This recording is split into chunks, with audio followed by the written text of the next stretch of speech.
নমস্কার, কেমন আছেন সবাই? গৃহবধূ একটি ব্লগে আপনাদের আরও একবার স্বাগত জানাই। আজকে দিনটি হলো মঙ্গলবার, সকাল এখন 7টা মতন বাজে। আমি উঠেছি অনেকক্ষণ হয়েছে, আজকে আর হাঁটতে যাইনি।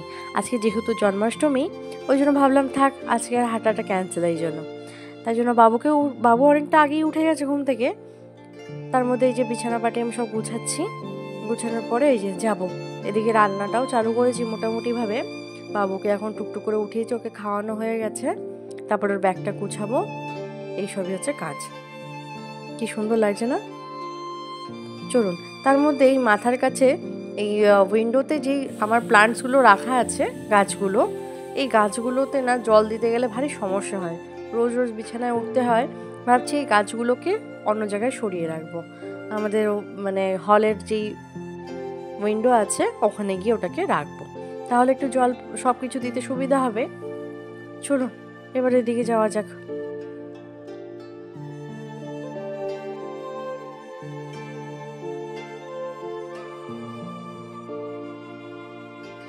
ওর বাবা এখন উঠে ওয়াশরুমে গেল, আর এইদিকে ছেলেটার কাণ্ডটা একবার দেখুন। উঠে একদম গাড়ি টাড়ি সব কিছু নিয়ে এই বিছানাতে গাড়ি শুয়ে আছে, ওইদিকে ব্লকসগুলো ছড়িয়েছে। ভাবছি এবার এই ব্লকসগুলো আর ছোটো ছোটো গাড়িগুলো সব তুলে দেব। এত ছড়ায় না, খেলবে না, খেলার থেকে বেশি ছড়ায়। মোটামুটি জামা কাপড়গুলো শুকিয়ে গেছে। এই কটা দিন যেভাবে আবার বৃষ্টি শুরু হয়েছে, আমার ঠান্ডা লেগেছে, বাবুরও টুকটাক ঠান্ডা লেগে গেছে। মেন কী বলতো, সকালবেলা উঠে যে স্কুলটা যায় ওটাই সব থেকে মেন। তার মধ্যে দেখি ব্যাগটায় কী কী সব জিনিসগুলো ঠিকঠাক আছে নাকি, তারপর সব ব্যাগটা গুছিয়ে স্কুলে পাঠিয়ে দেবো।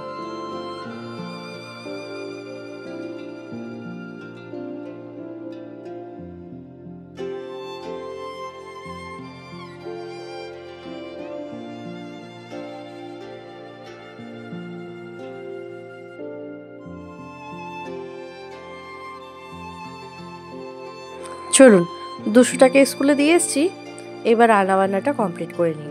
এখানে কিন্তু জন্মাষ্টমীতে সেরকম ছুটি থাকে না। অ্যাকচুয়ালি বলতে গেলে কলকাতায় যখন আমরা পড়তাম সেরকম স্কুলেও কোনো সময় ছুটিটা পাইনি। যাক, টুকটাক এই রান্নাবান্নাটা হয়ে গেলে পরে বাঁচি, তারপরে চুলোগুলো সব পরিষ্কার করে সমস্ত কিছু পরিষ্কার করে ঠাকুরের জন্য রান্নার বন্দোবস্ত করব। তার মধ্যে যে বাইরেটা একবার দেখুন, এখানে কতগুলো করি এসছে সাদা। এটা হচ্ছে সাদা গোলাপ গাছটা, আপনারা তো চেনেনই। এই দেখুন, এদিকে একটা লাল জবা হয়েছে। মোটামুটি যা ফুল গাছ মানে ফুল ধরেছে, তাতে কিন্তু আমার পুজোটা বেশ সুন্দরভাবে হয়ে যাবে। আমি ভাবছিলাম যে একটা ফুলের মালা কিনে নিয়ে আসবো, কিন্তু এখন মনে হচ্ছে আর দরকার পড়বে না। চল এদিকটা আপনাদের দেখাই। গাছগুলোকে নামিয়ে নিয়ে এসছি এই ফাঁকে, জানেন তো, এই যে এই জায়গাটায় রেখেছি। এখান থেকে জলটাও দিতে যেমন সুবিধা হবে, তেমনি দেখতেও কিন্তু ভালো লাগবে। সমস্ত গাছগাছালির মাঝখানে তারা থাকবে, ওদেরও ভালো লাগবে। দেখো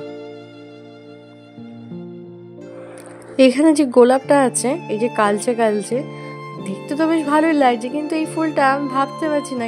আর নিয়ে এসেছিলাম 2 রকম, কিন্তু এখন দেখছি এরকম গোলাপটা হচ্ছে। দেখা যাক পরে আবার কিরকম। একসময় এটা পিঙ্ক কালার হতো, এখন দেখছি এরকম কালার হচ্ছে। যাই হোক, ভালো তো লাগছে। এগুলোকে আজকে মানে পুজোতে দিয়ে দেবো। চলুন, ঘর দুয়ারের যে অবস্থা সেগুলোকে এখন পুরো ক্লিন করব। এখানে বিছানাটা পুরো ক্লিন হয়ে গেল, সমস্ত কিছু সব জিনিসগুলো তুলে রেখেছি। এইগুলো করে এখন সব রান্নার দিকে আমি যাব। স্নান টান করে এবার রান্নার দিকে যাব। আবার তো আসলে পরে আবার এই ঘর দুয়ার আবার উল্টাপাল্টা হবে। চলো,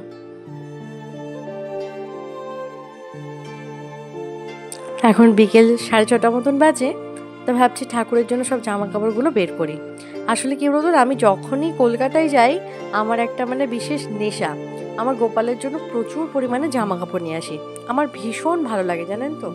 এই দেখুন, এই হলুদটা কত সুন্দর লাগছে। কিছু কিছু জামা কাপড় আছে যা মনে হয় আমার কাছে 2 বছর আগের থেকেও রয়েছে নতুন। আর ওর প্রচুর জামা কাপড়, প্রচুর। এই দেখুন, এই জামাগুলো কিন্তু অনেক বছর, 2 বছর আগেকার হবে। আর এই আমি হালে যখন এই 1.5 বছর 2 বছর আগে যেটা মানে 1.5 বছর আগে যেগুলো কিনেছি, সেগুলো হচ্ছে বড়গুলো। তার মধ্যে দেখি আর কি কি আছে। এগুলোর মধ্যে এই যে বিশেষ আমি আবার মাঝে মাঝে অনলাইন থেকেও নিই, যেটা ভালো লাগে আর কি। কিছু কিছু আছে, এই দেখুন নিচে আরও আছে। তার এই দেখুন, এইগুলো কিন্তু ভালো দিনই হয়েছে। এগুলো হচ্ছে 1.5 বছর নিয়েছি আমি এগুলো, আর বাকিগুলো একটু বেশি পুরনো। কিন্তু নতুন কি সুন্দর লাগছে বলুন তো, ভাবছি হলুদটাই পরাবো। এদিকে আমিও রেডি হয়ে গেছি, পুজোতে বসবো সমস্ত কিছু। এই যে মালাগুলো এসেছিলো, একটা সময় ড্রেসগুলো অর্ডার করেছিলাম, তার মধ্যে কিছু মালাও এসেছিলো। এটাও ভালো লাগছে, কিন্তু সিম্পল পরালে হবে না। এই যে রাধাকৃষ্ণের জন্য এরকম আর মালা, আর এদিকে গোপালের জন্য আছে। সমস্ত কিছু রেডি করে এদিকে আমিও একদম শাড়ি টাড়ি পরে রেডি। এবার যাব পুজোর দিকে, চলো যাওয়া যাক। এই যে আমার গোপালকে এখন স্নান করাতে বসেছি। আপনারা তো জানেনই আমার কাছে 3টে গোপাল আছে। এই যে এনাদের সবাইকে বসিয়েছি, রাধা কৃষ্ণ, আমার ছোট কালাচাঁদ, লাড্ডু, আর এই যে আমার মাধব, এদেরকে সবাইকে বসিয়েছি। আর এই যে বস্ত্র, এই যে ফুল, আর এই যে আমার ভোগ।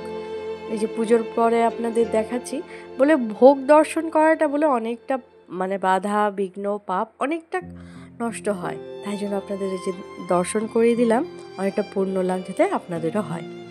এই যে দুধ, একটুখানি দই, আজকে পনির, একটু ভেজ ডাল, 5 রকম ভাজা, ফ্রাইড রাইস, আর এই যে একটুখানি সুজি।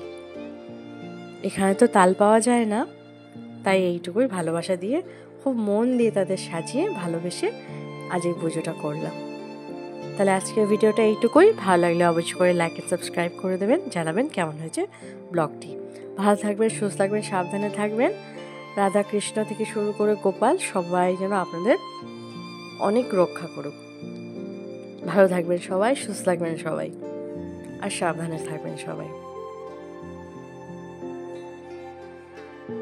যারা আমার ব্লগটি দেখেন বা যারা দেখছেন, তাদের যদি পছন্দ হয় তাহলে অবশ্যই করে লাইক এন্ড সাবস্ক্রাইব করবেন। আপনাদের সবাইকে জন্মাষ্টমীর অনেক শুভেচ্ছা জানাই। ভালো থাকবেন সবাই।